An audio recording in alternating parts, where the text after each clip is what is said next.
you understand the concerns people are having about local school boards losing control of their district and ceding it to the state?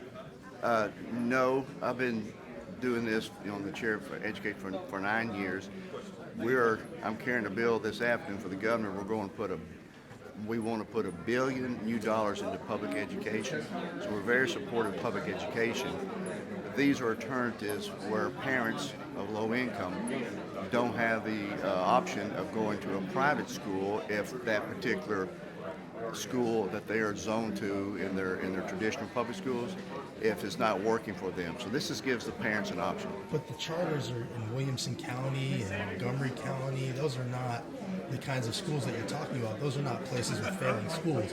This is just suburban areas getting flooded with charters, regardless of if they want them or not. Do you understand why? Well, people have first it's got to go to the LEA. If the Williamson County wants to authorize one and it comes in and is providing a good education for public school students, I would be for that. What if they don't authorize it? Well, if they don't authorize it, then that's them. But if they just consistently don't authorize it because they don't like charters, Right. that's another issue. But why is it an issue if they have an issue with privately run charter schools that are not traditional public schools, that are not really public schools anyway? Why is it an issue if they don't want charters and they vote not to have a charter? Why should they be overridden?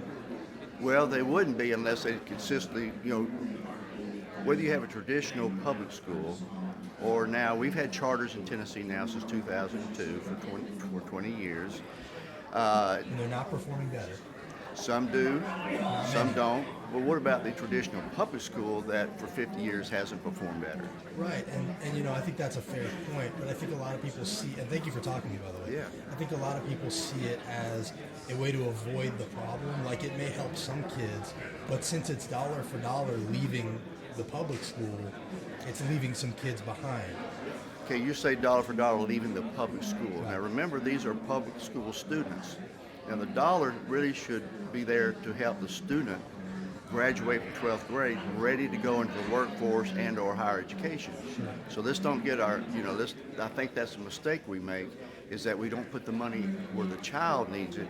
We put it into a system. Well, I understand that that's the talking point, but we've been underfunding public education in Tennessee for a very long time. We're 45th in per pupil spending. Right. So to then say, oh, well, it's not working now that we've been underfunding it, let's go send the money to these privately run schools that happen to, in many cases, be ideologically in line with the governor, with President Trump. So it starts to seem like you're funding private schools with public money. Well, don't use the word private. These are public schools. They have a nonprofit board of directors. Right, but how are they really public schools if they're not accountable to local school boards, They have to if they don't have the same sort of requirements? Yeah, they have to maintain a lot of the same things, like the end-of-course Not testing. all of the same things. Yeah, well, we give them discretion to see if they can do better. That's the whole point. But they're not doing better. Some do, some don't. Right, but- and we passed a law a few years back, I wish we could pass on all schools, is that if you are underperforming as a charter, you're closed down. Okay, and so a group like Moms for Liberty, when they have it on their website, it says that their mission is to steer as many kids away from public education as possible, which they deleted after we called them on it.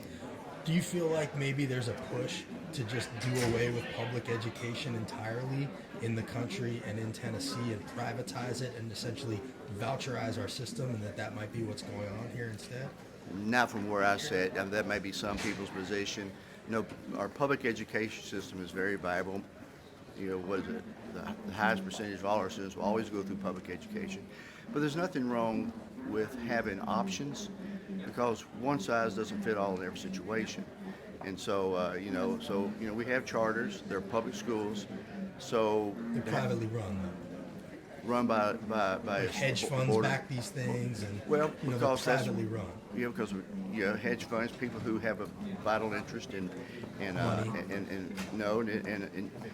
I work with a lot of them. They have a vital interest in making sure that underperforming students have an option to do better. See, here's the concern that I have. And again, thank you for talking to me. I actually think there are a lot of people like what you're saying that actually do have a vital interest, and maybe even you're one of them. But I worry that charter schools in general are being used as a shield to essentially poison the public education system and dismantle it for the sake of people like, for instance, a Betsy DeVos, or somebody that has said out loud that her agenda is to advance God's kingdom using public education. Wouldn't it have been easier to simply fund Christian private schools? There are not enough philanthropic dollars in America to fund the need in education, to confront the culture in which we all live today in ways which will advance God's kingdom. Greater kingdom gain in the long run by changing the way we approach things, in this case, the system of education. Even if there are people like yourself who may be genuinely concerned with the kids, I worry that charters are the poison being poured into the soul of our public education system. Yeah, well, I would just disagree. I think when you have options for parents, to give them an option for where it may not be working for them, and you're taking money away from public schools to do it. But you're using the money for the public school student. Right, but it's just math. Like you're acting like if you take kids out of a public school, that doesn't hurt the public school, but of course it does. Well, we're getting ready to watch what we do on this bill. I hope I've been studying the governor's proposal for the new TISA bill, where we want to put $1 billion additional dollars into K through 12. Right, couldn't you just do that anyway, though, with the BEP and actually, fund schools the proper way and see how that works first? No, because the model is based upon a resource base and it's based upon ratios, and you would never get there because you'll always have a local district, you need more, if it's based upon ratios of, hey, one teacher for 25 students, and if you hire more than that, you've always got more teachers than what the funding formula offers you. So what this new thing would do, use a whole new formula in how districts can hire teachers and nurses and counselors. It's a whole new way of looking at it. Do you understand it? Not all of it, but 95 because it's new. Okay. You sound really excited about it, though. You don't. I am excited about it because you can't compare it to the old BEP because it's a whole different funding formula. But isn't that what they're doing? Is it comparing it to the old BEP? Who? Governor Lee and Schwinn? No, they're trying to come up with a new system because they're the BEP. Comparing it. Well, it's a funding formula, and so I think this is a much simpler funding formula that we can we use to pump more money into our traditional public schools, as well as the charters that are out there. Then I'll ask you the same question I asked Governor Lee. Can you guarantee that through this new formula, public schools, traditional public schools, won't end up getting less in the end? The formula is based right now. We have 146 school districts, or 147. Right now, the formula, they all get more. Right, I'm asking, can you guarantee that they won't end up getting less? If they're losing students, if a district is losing population and they're losing students, for a little while they'll be held harmless. But if they continue to go down, if the population is not there, then it will be reset, and they wouldn't get as much. Right. So it seems like everything's working together. You've got a flood of charter schools coming. You've got more money following these kids out the door to these charter schools.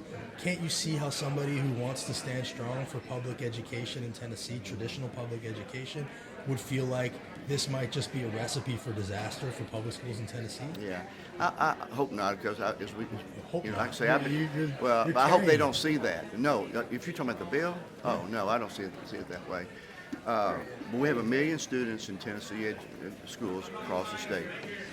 And it's our duty to make sure that those 1 million students graduate from 12th grade and ready to go on to career or college. And that's what we're working on. And if it's more than one option, then we need to look at it. Thanks for talking to me. Thank you.